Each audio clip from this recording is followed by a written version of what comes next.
اللہ رب العزت نے بنی اسرائیل کے بارے میں یعنی یہودیوں کے بارے میں بات کی، اور بنی اسرائیل کے ذلت، عزت، شہرت، دولت، عذاب، عنایت، انعام، ان کا اللہ رب العزت نے بتدریج ذکر کیا بنی اسرائیل کا۔ فرمایا یا بنی اسرائیل اذکروا نعمتی اللتی، بنی اسرائیل کسے کہتے ہیں؟ آپ دیکھتے ہیں کہ ایک ملک کا نام بھی اسرائیل ہے۔ اسرائیل جو ہے وہ عبرانی زبان کا لفظ، اور یہ لقب ہے حضرت یعقوب علیہ السلام، حضرت یعقوب بن اسحاق بن ابراہیم علیہ السلام جو حضرت یوسف کے والد ہیں، یوسف علیہ السلام بن یعقوب علیہ السلام بن اسحاق علیہ السلام بن ابراہیم علیہ السلام، تو یعقوب علیہ السلام کا لقب ہے اسرائیل، اور حضرت یعقوب کی اولاد میں پیدا ہوئے حضرت موسیٰ علیہ السلام۔ آگے چل کر تو جو حضرت موسیٰ علیہ السلام کی قوم کو حضرت یعقوب کی اس نسبت کی وجہ سے کہا بنی اسرائیل، کیا کہا؟ یعنی کہ اے یعقوب کی اولاد، یا بنی مانے اولاد، یا بنی اسرائیل اے اللہ کے بندے کی اولاد۔ لیکن حضرت یعقوب کا ترجمہ کیوں کر رہے ہیں؟ کیونکہ یہ لقب حضرت یعقوب علیہ السلام۔ تو اسرائیل بھی جو بنا ہے فلسطین کے پاس، اسرائیل یہودیوں نے اس لیے اس کا نام رکھا ہے کہ وہ یہودی ہیں اور بنی اسرائیل سے تعلق ان کا ہے، تو چونکہ وہ حضرت یعقوب علیہ السلام کو مانتے ہیں اور اس مذہب سے تعلق رکھتے ہیں، مانتے ہم بھی ہیں۔ من لسانی یفقهوا قولی، اللهم صل علی سیدنا و مولانا محمد معدن الجود والکرم وآلہ وصحبہ وبارک وسلم۔ یا بنی اسرائیل اذکروا نعمتی التی انعمت علیکم واوفوا بعہدی اوفی بعہدکم وایای فارہبون۔ صدق اللہ مولانا العظیم وبلغنا رسولہ النبی الکریم الامین۔ آج 5ویں رکوع کا آغاز ہے اور یہ کوارٹر کا لاسٹ رکوع ہے۔ اللہ رب العزت یہاں سے آیت نمبر 40 ہے، یہ آیت نمبر 40 to 150 تک اللہ رب العزت نے بنی اسرائیل کے بارے میں یعنی یہودیوں کے بارے میں بات کی، اور بنی اسرائیل کے ذلت، عزت، شہرت، دولت، عذاب، عنایت، انعام، ان کا اللہ رب العزت نے بتدریج ذکر کیا بنی اسرائیل کا۔ فرمایا یا بنی اسرائیل اذکروا نعمتی اللتی، بنی اسرائیل کسے کہتے ہیں؟ آپ دیکھتے ہیں کہ ایک ملک کا نام بھی اسرائیل ہے۔ اسرائیل جو ہے وہ عبرانی زبان کا لفظ ہے۔ اسرا معنی ہوتا ہے عبد، اور ایل معنی جو ہوتا ہے وہ ہوتا ہے اللہ۔ عبرانی زبان میں عبداللہ کو اگر ٹرانسلیٹ کریں گے، اللہ کے بندے کو اگر ٹرانسلیٹ کریں گے تو وہ بنے گا عبرانی زبان میں اسرائیل، یعنی اردو میں اللہ کا بندہ، عربک میں عبداللہ، اور عبرانی میں اسرائیل۔ اور یہ لقب ہے حضرت یعقوب علیہ السلام کا، حضرت یعقوب بن اسحاق بن ابراہیم علیہ السلام جو حضرت یوسف کے والد ہیں، یوسف علیہ السلام بن یعقوب علیہ السلام بن اسحاق علیہ السلام بن ابراہیم علیہ السلام، تو یعقوب علیہ السلام کا لقب ہے اسرائیل، اور حضرت یعقوب کی اولاد میں پیدا ہوئے حضرت موسیٰ علیہ السلام۔ آگے چل کر تو جو حضرت موسیٰ علیہ السلام کی قوم کو حضرت یعقوب کی اس نسبت کی وجہ سے کہا بنی اسرائیل، کیا کہا؟ یعنی کہ اے یعقوب کی اولاد، یا بنی مانے اولاد، یا بنی اسرائیل اے اللہ کے بندے کی اولاد۔ لیکن حضرت یعقوب کا ترجمہ کیوں کر رہے ہیں؟ کیونکہ یہ لقب حضرت یعقوب علیہ السلام کا تھا۔ تو اسرائیل بھی جو بنا ہے فلسطین کے پاس، اسرائیل یہودیوں نے اس لیے اس کا نام رکھا ہے کہ وہ یہودی ہیں اور بنی اسرائیل سے تعلق ان کا ہے، تو چونکہ وہ حضرت یعقوب علیہ السلام کو مانتے ہیں اور اس مذہب سے تعلق رکھتے ہیں، مانتے ہم بھی ہیں، لیکن خصوصیت کے ساتھ کیونکہ وہ بنی اسرائیل ہیں اس لیے انہوں نے اس ملک کا نام بھی اسرائیل رکھا ہے۔ حالانکہ اسرائیل کا ایکچوئل میننگ کیا بنے گی؟ اللہ کا بندہ۔ فرمایا یا بنی اسرائیل اذکروا، اے بنی اسرائیل یاد کرو اللہ کی نعمت کو، التی انعمت علیکم، کون سی نعمت؟ وہ انعام جو اللہ نے تم پر کیے۔ وہ انعام کون سے؟ فرعون سے نجات دلائی، دریا نیل کے اندر راستہ بن گیا، من سلوہ نازل ہو گیا۔ قرآن نے کہا وَإِذْ قُلْتُمْ يَا مُوسَىٰ لَن نَّصْبِرَ عَلَىٰ طَعَامٍ وَاحِدٍ فَادْعُ لَنَا رَبَّكَ يُخْرِجْ لَنَا مِمَّا تُنبِتُ الْأَرْضُ مِن بَقْلِهَا وَكِثَّائِهَا وَفُومِهَا وَعَدَسِهَا وَبَصَلِهَا۔ حضرت موسیٰ علیہ السلام کی قوم پر اللہ نے آسمان سے کھانے کو نازل کیا، من سلوہ کو نازل کیا، اس طریقے سے دریا میں راستہ ان کے لیے بنا دیا، اس طرح کے طرح کے انعامات ان پر کیے۔ تو اللہ نے فرمایا اذکروا نعمتی التی انعمت علیکم، اللہ کی ان نعمتوں کو یاد کرو کہ اللہ نے تمہیں کتنا نعمتوں سے مالا مال کیا ہے، اس لیے یاد کرو تاکہ تم اللہ کی نعمت کا شکر کرو۔ آدمی کو کبھی بھی اللہ کی نعمت کو بھولنا نہیں چاہیے۔ Don't forget the name of the Almighty اللہ۔ کبھی بھی خدا کی نعمت کو نہ بھولیے، جب بھی نعمت یاد آئے گی شکر بھی آئے گا۔ نعمتوں کو بھولتے جائیں گے، فیوچر کی سوچتے جائیں گے، تو شکر جو ہے اللہ کی بارگاہ میں، اللہ کہتا ہے لئن شکرتم لازیدنکم، شکر کرو گے میں نعمت بڑھا دوں گا۔ لیکن اگر آپ پاسٹ میں ملی ہوئی نعمت کو یاد ہی نہیں کرو گے تو آپ کو شکر کی توفیق ہی نہیں ہوگی۔ آپ ہمیشہ سوچو گے میرے پاس یہ نہیں ہے، یہ نہیں ہے، یہ نہیں ہے۔ نعمت کو یاد کرنے سے کیا ہوتا ہے؟ آپ کو یہ ذہن بنتا ہے میرے پاس یہ ہے، میرے پاس یہ، I have this thing, I have this thing, I have this thing. اور اگر نعمت یاد نہ رہے تو آپ یہ نہیں سوچو گے کہ یار کتنے لوگ ہیں جن کے پاس گھر نہیں ہے، میرے پاس گھر ہے، کتنے لوگ ہیں جن کے پاس اولاد نہیں ہے، میرے پاس اولاد ہے، کتنے لوگ ہیں جناب والا جن کی اولاد فرما بردار نہیں ہے، میرے بچے فرما بردار ہیں۔ تو ایک نعمت کو یاد کرتے رہیے، نعمت کی یاد آپ کو شکر کی یاد دلائے گی، اللہ کے شکر آپ کرتے رہیں گے۔ پھر فرمایا وَأَوْفُوا بِعَهْدِي، اور ساتھ ساتھ اللہ کا عہد پورا کرو، اللہ کا وعدہ پورا کرو۔ وَأَوْفُوا بِعَهْدِي، اللہ کا وعدہ پورا کرو۔ اب یہ وعدہ کیا ہے، یہ پرومس کیا ہے؟ تو اولڈ ٹیسٹیمنٹ میں، یعنی کہ جو آپ جس کو بائبل کہتے ہیں اس کے دو حصے ہیں، اولڈ ٹیسٹیمنٹ ہے اور نیو ٹیسٹیمنٹ ہے، اس کے 18 چیپٹرز میں اس وعدے کا ذکر کیا گیا موجود ہے کہ اللہ نے بنی اسرائیل کو آخر نبی کے آنے کی پیشن گوئی کی اور کہا کہ اس پر ایمان لے آنا۔ قرآن نے بھی اس کو سورہ مائدہ بیان کیا، وَلَقَدْ أَخَذْنَا مِيثَاقَ بَنِي إِسْرَائِيل، اللہ نے بنی اسرائیل سے میثاق لیا۔ میں نے عرض کیا تھا آپ کے سامنے، یہ میثاق کی بات آئی تھی۔ میثاق اس پرومس کو کہتے ہیں، اس ایگریمنٹ کو کہتے ہیں جس کو مضبوط ایگریمنٹ کیا جائے، کوئی پکی بات کر لی جائے۔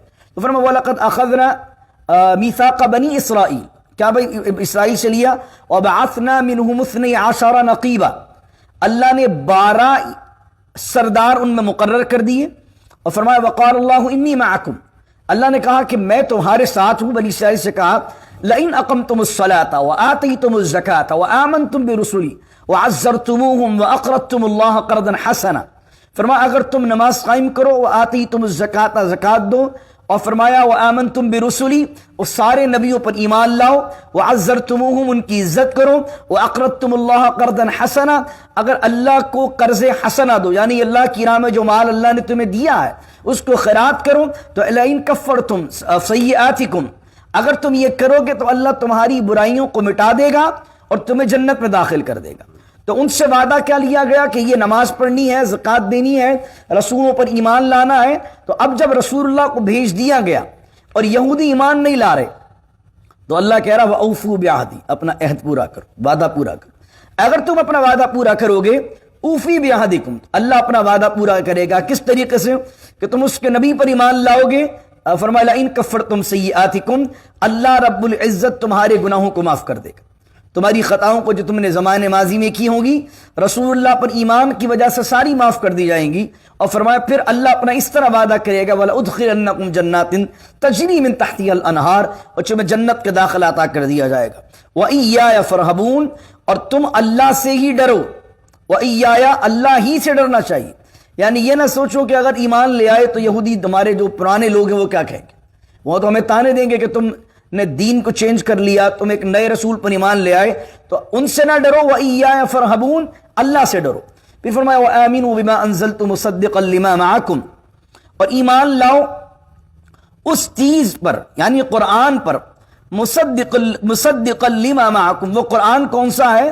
وہ قرآن وہ ہے جو کہ تصدیق کرتا ہے اس چیز کی جو تمہارے ساتھ ہے۔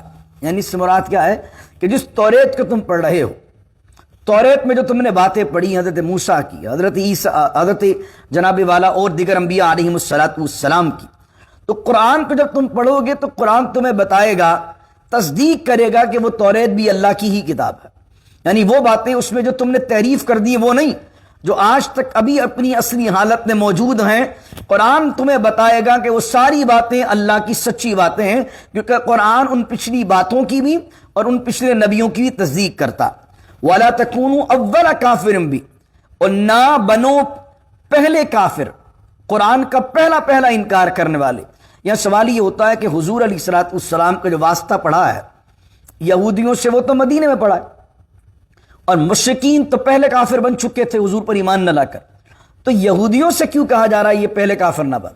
تو یہاں پر یہ بیان کیا گیا اس لیے کہا جا رہا ہے کہ اہل کتاب کے اندر یہ پہلے ہیں، دوسری وجہ یہ کہ مشرکین کو معلوم نہیں تھا حضور کے آنے سے پہلے کہ کوئی نبی کو آنا، لیکن اہل کتاب نے تو توریت میں پڑھا ہوا تھا، الذین آتیناہم الکتاب یعرفونہ کما یعرفون ابناءہم۔ قرآن کہتا ہے وہ نبی مکرم صلی اللہ علیہ وسلم کو اس طرح جانتے تھے جس طرح اپنے سگے بیٹوں کو جانتے۔ اتنی نشانیاں حضور صلی اللہ علیہ وسلم کی انہیں معلوم تھی، تو ان سے کہا گیا کہ تم پہلے کافر نہ بنو، جان بوجھ کر کافر نہ بنو، یعنی تمہیں معلوم ہے تو پہلے کافر انکار کرنے والے نہ بنو۔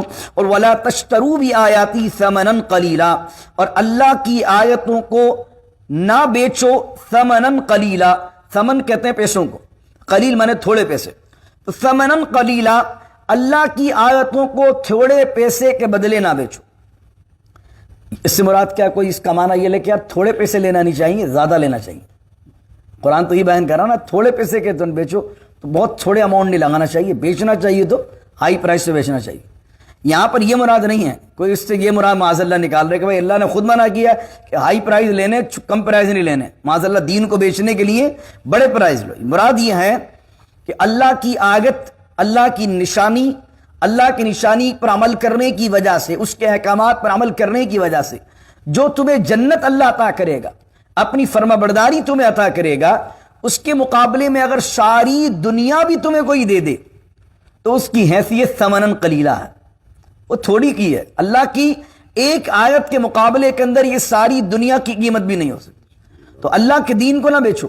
وہ کس طرح ہوتا تھا کہ انہوں نے نبی مکرم صلی اللہ علیہ وسلم کی جو علامات توریت میں موجود تھی، جو واقعات موجود تھے، ان واقعات کو، ان آیتوں کو بدل کر اور اس کے اندر الگ الگ چیزیں بیان کر کے اپنے کیا کیا انہوں نے، اپنے نذرانوں کے لیے، اپنے کام سیدھے کرنے کے لیے کہ یار ہماری دال روٹی چلتی رہے، ہمارے معاملات چلتے رہیں، اور انہوں نے شریعت دین کو، شریعت مطہرہ کو جو جناب حضرت موسیٰ لے کر آئے تھے، اس صاف شریعت کو اپنی چیزیں ڈال کر بیچ دیا۔ آج آپ دیکھیں کہ اس زمانے میں جو یہودی کر رہے تھے، اس زمانے میں آپ دیکھ رہے ہیں جناب والا آج کے مولوی بھی یہی کام کر رہے ہیں۔ علماء حق بھی ہیں، میں ایسا نہیں کہہ رہا علماء سو ہیں، علماء حق بھی ہیں، لیکن کیا آج فتوے بیچے نہیں جاتے؟ کیا فتوے آج اپنی مزاج کے مطابق نہیں لیے جاتے؟ میری کسی سے لگ رہی ہے، آپ کی کسی سے لگ رہی ہے، آپ کسی مولوی کو اپنے ساتھ ملا لیجیے، اگر ایسا مولوی جو مولوی بد ہے تو وہ آپ کے مزاج کے مطابق، آپ کے مال کو دیکھتے ہوئے، آپ کے سٹیٹس کو دیکھتے ہوئے آپ سے اپنے ادارے کے لیے چندہ لے لے گا اور آپ کو فتویٰ بھی دے دے گا۔ اس کا بھی کام ہو گیا اور آپ کا بھی کام ہو گیا۔ استغفر اللہ العظیم۔ تو وہ جو کام یہودیوں نے کیا، وہی کام آج کے جناب والا وہ علماء بد، علماء سو کر رہے ہیں۔ علماء حق بھی موجود ہیں جو حق بات کرتے ہیں، جو نہ کسی کے اسٹیٹس سے روب میں آتے ہیں، نہ کسی کے مال و دولت سے روب میں آتے ہیں۔ امیر آئے گا جب بھی شریعت وہی رہے گی، غریب آئے گا جب بھی شریعت وہی رہے گی۔ غریبوں کے لیے تو سخت احکام بہت سے مولوی نکال دیتے ہیں۔ غریب آدمی پوچھو حضرت یہ کر لوں، نہیں جہنم میں چلے جاؤ۔ اور کوئی بلینر ملینر آ گیا، وہ کوئی حق بات پوچھ رہا تو اس کے لیے جناب والا کوئی نہ کوئی خانچہ نکال دیں، یوں کر لو تو یوں ہو جائے گا۔ تو اس طریقے سے یہاں پر بھی ہم دیکھتے ہیں، پاکستان میں بھی ہم دیکھتے ہیں، اس طرح کا اب کلچر بن چکا ہے کہ اب ہر جگہ پر ہر بندہ اپنے مطلب کا فتویٰ لے کے گھوم رہا ہے۔ استغفر اللہ العظیم، یعنی ہر بندہ دین کو اپنے لحاظ سے بیچ رہا ہے۔ استغفر اللہ العظیم۔ تو فرمایا دین خدا کو آیت کے اندر خاص طور پر تو یہودیوں کی بات کی جا رہی، لیکن عام طور پر بات کی جا رہی ہے تمام کی، کہ اللہ کی آیتوں کو تھوڑے پیسے کے عوض نہ بیچو۔ وَإِيَّايَ فَاتَّقُونَ، اور تمہیں چاہیے کہ اللہ ہی سے ڈرو۔ پھر آگے فرمایا وَلَا تَلْبِسُوا الْحَقَّ بِالْبَاطِلِ وَتَكْتُمُوا الْحَقَّ وَأَنْتُمْ تَعْلَمُونَ۔ اللہ نے کہا کہ تلبس، اسی سے بنا لباس۔ لباس کا معنی ہوتا ہے پہننا، لباس کا معنی ہوتا ہے ملانا، کیونکہ آپ اپنے ایک کپڑے کو اپنا جسم سے ملا دیتے ہیں تو اس کو کہتے ہیں لباس، پہن لیتے ہیں تو لباس۔ تو فرمایا وَلَا تَلْبِسُوا الْحَقَّ بِالْبَاطِلِ، اور باطل اور حق کو ایک ساتھ نہ ملاؤ۔ ایسے رویے نہ رکھو کہ پتہ ہی نہ چل سکے کہ حق کیا ہے اور باطل کیا۔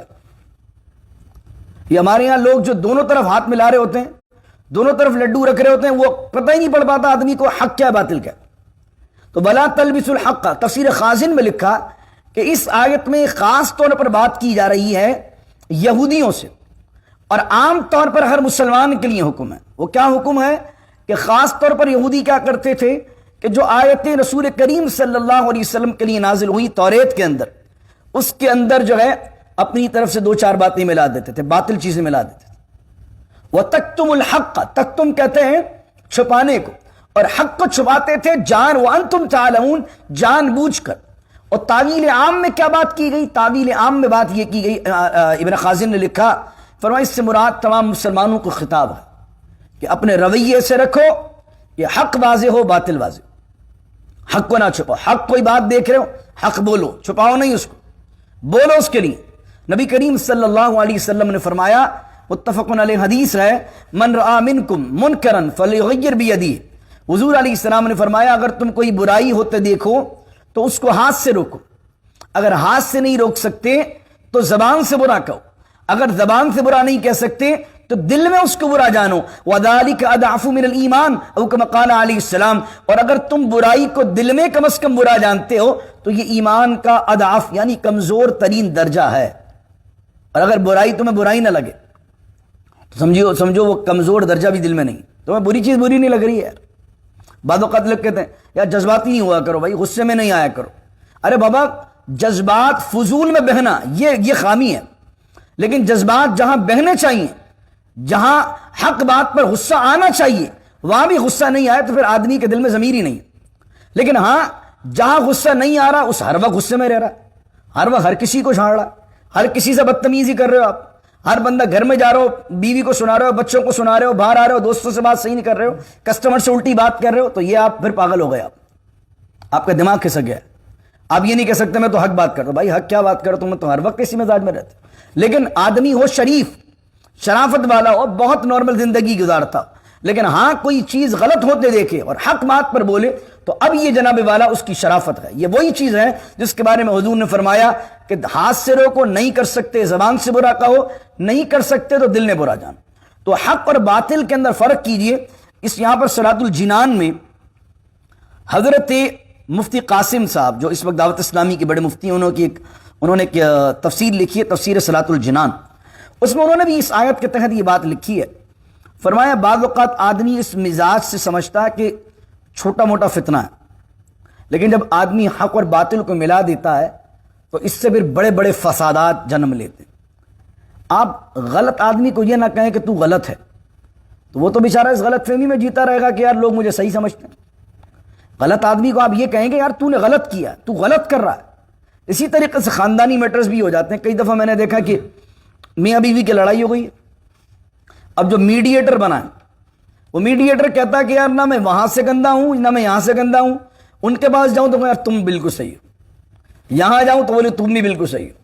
اب دونوں کو ریئلائز نہیں ہو پاتا ہے کہ اس میں سے صحیح کون ہے اور غلط کون ہے۔ آپ حکمت اپنائیے، آپ تدبیر اپنائیے، آپ ملانے کی کیجئے، لیکن جس نے غلطی کی ہے اس کو بتائیے تو صحیح کہ بھائی تو نے غلطی کی ہے۔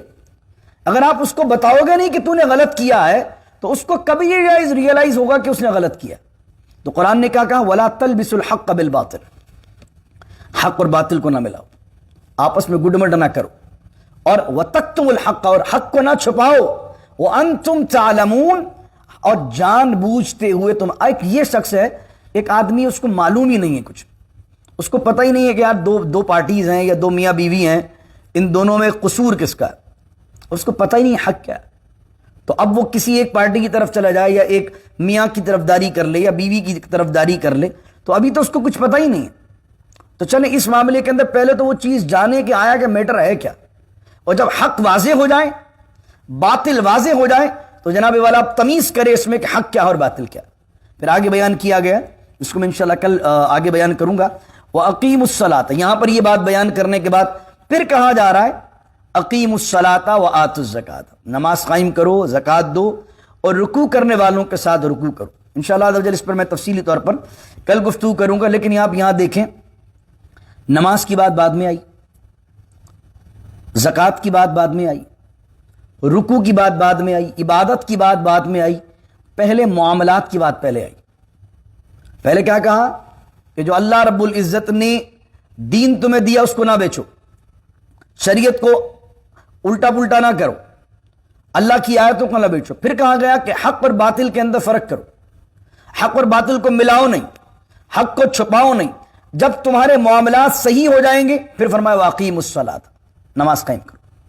تو آدمی نمازی ہو، آدمی زکوٰۃ دینے والا ہو، پرہیزگار ہو، لیکن آدمی حق کے لیے نہ بولے تو پھر بتائیے کیا فائدہ اس کی نماز پڑھنے کا، کیا فائدہ اس کے لمبے لمبے سجدے کرنے کا۔ تو یہاں قرآن کی ترتیب آپ کو یہ بیان کر رہی ہے کہ اقیم الصلاۃ بعد میں آ رہا ہے، آتوا الزکوٰۃ بعد میں آ رہا ہے، وارکعوا مع الراکعین بعد میں آ رہا ہے، لیکن پہلے آیت کون سی آ رہی؟ ولا تلبسوا الحق بالباطل وتکتموا الحق وانتم تعلمون۔ تو دعا کیجیے اللہ رب العزت سے، اللہ رب العزت ہمیں ایمان کا وہ اعلیٰ درجہ دے کہ ہم اگر کوئی برائی کو دیکھیں اس کو برائی کو اپنے ہاتھ سے مٹائیں، اللہ اکبر، اور وہ درجہ دے کہ اللہ ہمیں وسعت بھی دے، طاقت بھی دے، اختیار بھی دے۔ بعض اوقات کیا ہوتا ہے آدمی چاہتا ہے مٹانا لیکن اس کے بعد اختیار ہی نہیں ہوتا، تو اللہ ہمیں صاحب اختیار کر دے کہ ہم اللہ اتنی وسعت دے، اتنی طاقت دے، اتنی کمانڈ ہمیں دے دے کہ ہم اگر کوئی برائی ہوتے دیکھیں تو اللہ ہمیں اتنا پاور دے کہ ہم اس برائی کو ختم کر سکیں، ہم ہر جگہ ہماری ذات خیر کر سکے، شر کسی کو نہ پہنچائے۔ اس لیے اپنی دعا اپنے لیے کیا کریں۔ نبی کریم علیہ السلام نے فرمایا خیر الناس من ينفع الناس، لوگوں میں سے بہترین شخص وہ ہے جو لوگوں کا نفع پہنچاتا ہے، یعنی میری ذات سے خیر پہنچی تو میں اچھا آدمی، میری ذات سے لوگوں کا شر پہنچ رہا ہے تو میں کون سا دیندار آدمی ہوں؟ اگر چاہے میں نمازی ہوں، علامہ ہوں، مفتی ہوں، بہت بڑا کوئی عالم دین ہوں، نمازیں پڑھا رہا ہوں، لیکن اگر میری ذات لوگوں کو شر پہنچانے لگ جائے تو رسول اللہ تو کہہ رہے ہیں خیر الناس من ينفع الناس، لوگوں میں سے بہتر وہ ہے جس کی ذات لوگوں کے لیے فائدہ ہو، یعنی جس سے وہ ملے، جس سے ملاقات کرے، جس کے پاس بیٹھے، جسے مشورہ دے، ہمیشہ اس سے خیر پہنچے۔ تو اللہ سے یہ دعا مانگو اللہ میں اتنا باکمال کر دے کہ جو ہم سے دوستی بھی رکھے اس کو خیر پہنچے، ہم سے کاروبار کرے اس کو خیر پہنچے، ہم سے بات کرے اس کو خیر پہنچے، ہماری ذات کو مولا فتنے کا ذریعہ نہ بنا، فساد کا ذریعہ نہ بنا، ہمیشہ خیر کا ذریعہ بنا، ہماری خیر ہمیں بھی پہنچے، ہمارے اہل و عیال کو بھی پہنچے اور سارے رسول اللہ کی امت کو پہنچے۔ بعض اوقات آدمی کی خیر دوسروں کو ہی پہنچ رہی ہوتی، لوگ اس کو استعمال کر رہے ہوتے ہیں، وہ کام میں آ رہا ہوتا ہے لیکن اپنے لیے وہ بیچارہ کچھ نہیں کر پا رہا ہوتا۔ تو یہ کیا ہو رہا ہے؟ اس کی خیر دوسروں کے لیے تو فائدہ مند ہو رہی ہے لیکن اپنی ذات کے لیے فائدہ مند ہی نہیں ہے۔ بعض اوقات بندہ اپنی فیملی کے لیے، اپنے لیے اچھا نہیں ہوتا، دوسروں کے لیے اچھا ہوتا کیونکہ دوسرے لوگ اس کو استعمال کر رہے ہوتے، تو کیا وہ دوسروں کے فائدے میں کام آ رہا ہے، اس کی ذات اپنے لیے تو فائدہ ہی نہیں کر رہی، وہ تو اور اس معاملے کے اندر دن بدن لوگوں میں ذلیل ہوتا جا رہا ہے، اس کی عزت و وقار مجروح ہوتی جا رہی۔ تو یہ کیا ہے کہ وہ استعمال تو ہو رہا ہے لیکن اس کی ذات اپنے لیے فائدہ نہیں کر رہی ہے۔ تو اللہ سے دعا مانگے کہ ہمارے پاس اللہ وہ خیر کرے، ہم اپنے لیے بھی خیر والے ہوں، فیملی کے لیے بھی خیر والے ہوں، دوستوں کے لیے بھی خیر والے ہوں اور سارے میرے آقا کی امت کے لیے خیر والے ہوں۔ اللہ رب العزت سے اللہ ہر فتنے سے، ہر فساد سے، ہر شر سے ہمیں بچائے، اور انا اعطینا کل کوثر والے خیر کثیر والے آقا کے صدقے اللہ ہمیں ہر معاملے میں، زندگی کے، دنیا کے، قبر کے، حشر کے، جنت کے ہر معاملے میں خیر خیر خیر کثیر عطا فرمائے۔ بسم اللہ الرحمن الرحیم، الحمد للہ رب العالمین والصلاة والسلام علی اشرف الانبیاء والمرسلین، ربنا ظلمنا انفسنا وان لم تغفر لنا وترحمنا لنكونن من الخاسرین۔ اللهم إنا نسألك العفو والعافية في الدين والدنيا والآخرة، ربنا هب لنا من أزواجنا وذرياتنا قرة أعين واجعلنا للمتقين إماما، واجعلنا للمتقين إماما، واجعلنا للمتقين إماما۔ اللهم يا مقلب القلوب ثبت قلبي على دينك، يا مقلب القلوب ثبت قلبي على دينك، يا مقلب القلوب ثبت قلبي على الإسلام، يا مقلب القلوب ثبت قلبي على طاعتك۔ اللهم نبر قلوبنا بالقرآن العظيم، وزين أخلاقنا بالقرآن العظيم، وأدخلنا الجنة بالقرآن العظيم، ونجنا من النار بالقرآن العظيم۔ إن الله وملائكته يصلون على النبي يا أيها الذين آمنوا صلوا عليه وسلموا تسليما۔ اللهم صل على سيدنا ومولانا محمد معدن الجود والكرم وآله وصحبه وبارك وسلم۔ سبحان ربك رب العزة عما يصفون وسلام على المرسلين والحمد لله رب العالمين۔ لا إله إلا الله محمد الرسول۔